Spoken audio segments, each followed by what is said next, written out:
hindi ba nagsasalita ang karakter mo kapag buwabato ng bomba o kaya nakakita ng sniper? Ito ang gawin mo. Una, punta ka settings. And then, audio and graphics. Pag napunta ng audio and graphics, scroll down, pinakababa. Hanapin nyo yung start shader preload. And then, start nyo yan.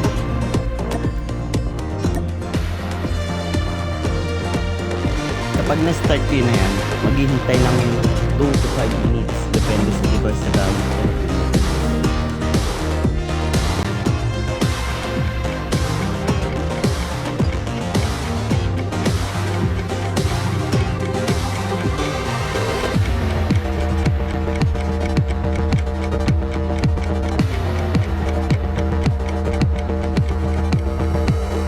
Then pag pinindot nyo yung start na yan, automatic mag-restart yung game nyo.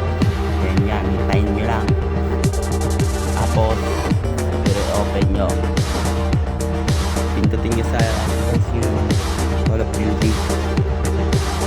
Yan. Tapos hintay lang hanggang mag-open. Tapos okay na yan. Tignan natin hanggang dulo. Hintay lang, tropa.